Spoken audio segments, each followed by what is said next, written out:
This is Dr. David Kaiser, and the class is Christian Kenotic Theory.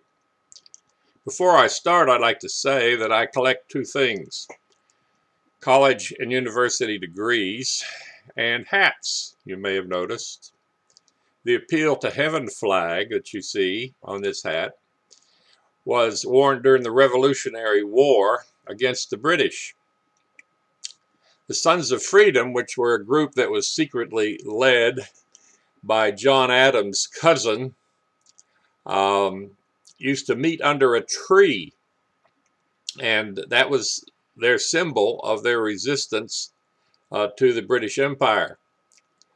That tree eventually became sort of a bulletin board, and Samuel Adams didn't seem to mind using it for a bulletin board, except that when the British found out, they chopped it down.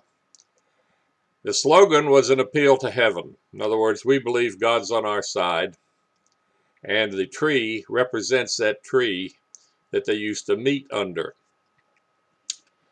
The course, this time, is Christian Kenotic Theory. And you may ask me, what in the world is kenotic? K-E-N-O-T-I-C. It comes from the Greek word kenosis, K-E-N-O-S-I-S, and it refers to the humanity of Jesus Christ. So you may ask, how is this important to the Christian believer? Jesus is God and he's man. That's been the historic Christian position for 2 millennia. And when Peter preached on Pentecost in Acts 2, he said, "This Jesus, a man approved of God, whom you have crucified."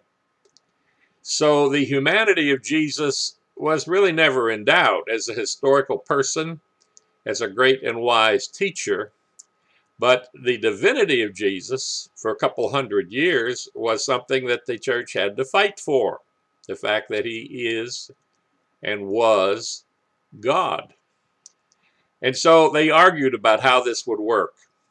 Now you'll find that you can scroll down on the page you're on where this video is and still hear me talking, and look at some of the printed material down there, which is what this lesson is about. Kenosis. Now the word kenosis is a Greek word, a verb that means he emptied himself, and it's found in Philippians 2, verses 5 through 8.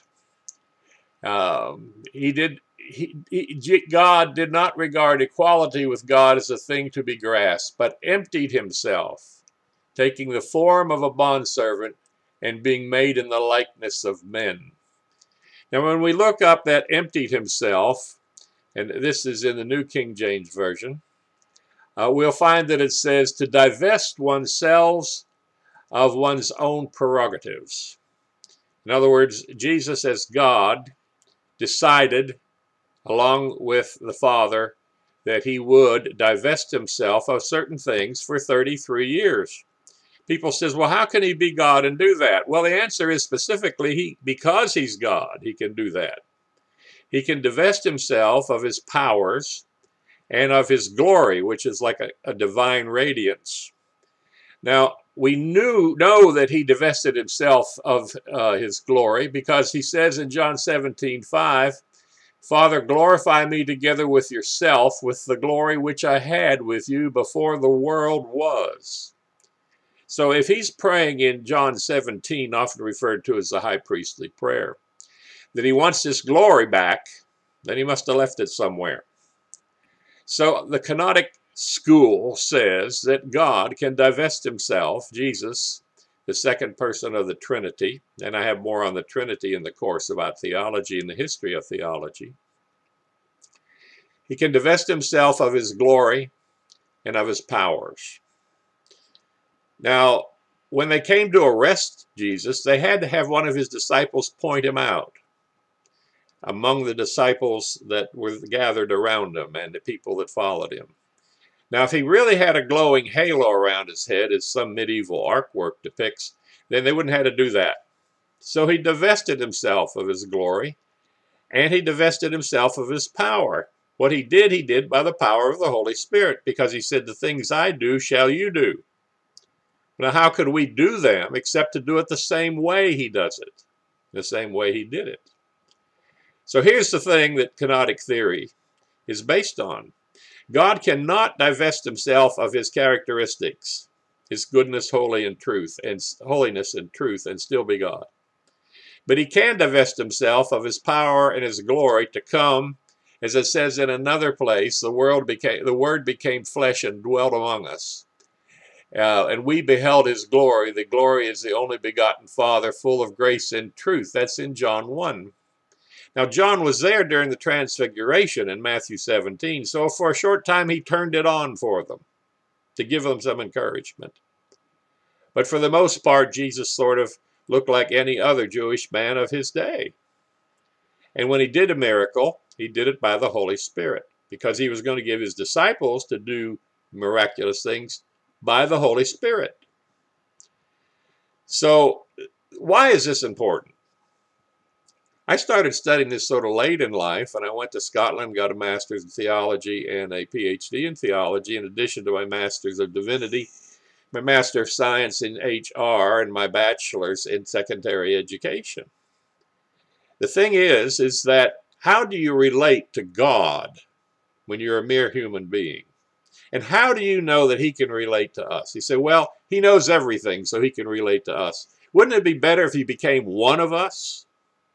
Wouldn't it be better if he got tired, if he got discouraged, if he got angry like we do? Now, we hasten to add that he didn't sin, because he wasn't born with any sin, and he didn't commit any sins. But the point is, when you realize how human Jesus was and is in his resurrected state, then you realize he really knows what it's like. He really knows what it's like to be a human being. It says in Hebrews 4:15, for we have a high priest we do not have a high priest which cannot sympathize with our weaknesses, a double negative there, but was in all points tempted as we are, yet without sin. The reason this is important is that as a Christian, you need to know, as a person who might be thinking about becoming a Christian, that Jesus the Christ has been here. He knows what it's like. He just didn't look down from above and behold it. He knows what it's like to be a human being, with all of our weaknesses and foibles. And he loves us anyhow, and he gave himself as a sacrifice that we might become like him. Now, also on this lesson, if you scroll down, you'll find a place that says there's three possibilities. When Jesus came to earth as the son of Mary, started in the womb as every other baby does, was born, grew up, became a rabbi, taught, worked miracles, one of the most revered persons ever in history on the face of the earth.